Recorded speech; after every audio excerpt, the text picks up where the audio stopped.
Hello বন্ধুরা, আমার এক বন্ধু আসছেন, আমাদেরকে স্বাগতম জানাচ্ছেন। তো আমি পানিসাগরের অনেক দিন পর আমি এবছর দেখতে পেলাম যে আমাদের এই মেলা ও নাগরদোলা এসেছে। আমি বিভিন্ন নাগরদোলার যে সরঞ্জাম তৈরি হচ্ছে এগুলা দেখাবো। আর সেই সাথে দেখছেন বিভিন্ন ধরনের খাবার তৈরির দোকান শুরু হচ্ছে। আমি দেখাচ্ছি আজকে যে আমাদের পানিসাগরে নাগরদোলা বা এইসব যে শুরু হচ্ছে, আগামীকাল থেকে শুরু করার তার উদ্দেশ্য একটা ছিল।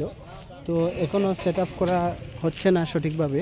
এই যে দেখতে পাচ্ছেন, আমি দেখাচ্ছি বিভিন্ন সেটিং, এই যে জিনিসপত্রগুলা বিভিন্ন রকমের রাখা হয়েছে।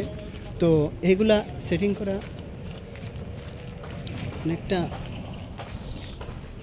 সময়ের ব্যাপার, তারপরেও ওরা চেষ্টা করছেন যত সম্ভব তাড়াতাড়ি করা যায়। এই যে আমি একটা ফুটেজ দেখাচ্ছি, এর মধ্যে এই যে দেখতে পাচ্ছেন, এই যে দেখাচ্ছি, এটা বিশাল বড় প্লেন। আর এই পানিসাগরে এত বড় নাগরদোলা অনেক দিন পর এসেছে, আপনারা আসবেন। আমি ভিতরে ঢুকবো এখন, গিয়ে আপনাদের দেখাবো যে সুপার ড্রাগন, যে একটা আমরা সহজে বলি ট্রেন এর মতো চলে, কিন্তু এটা সুপার ড্রাগন। এই যে দেখতে পাচ্ছেন, আমি দেখালাম ভিতরে ঢুকে আপনাদের কেমন লাগতেছে তা বলবেন আমাকে। আর সামনে আমি দেখাচ্ছি আপনাদেরকে, এই যে আমি ভিতরে আর ঢুকলাম না।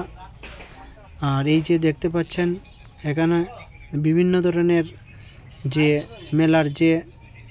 মেলার যে বিভিন্ন ধরনের সরঞ্জাম তৈরি হচ্ছে তা দেখতে পাচ্ছেন। আর এই যে বাচ্চাদের যে এটা স্কিন দিয়ে টোটালি বদ্ধ করা হয়েছে, কারণ ধুলামলা না ঢোকার জন্য তৈরি হচ্ছে বিভিন্ন ধরনের বক্স স্পিকার। এই যে দেখালাম তাদের যে দোকানপাট তৈরি হচ্ছে, এই যে দেখলেন। আর এই যে তৈরি করার প্রস্তুতি চলছে, আমি দেখাবো আপনাদেরকে। এই যে তারা দুইজন মিলে অনেক সময় ধরে এই জাম্পিং যে জায়গাটা তৈরি করছেন বাচ্চাদের জন্য। তাই এই মতে আমি শেষ করব। সবাই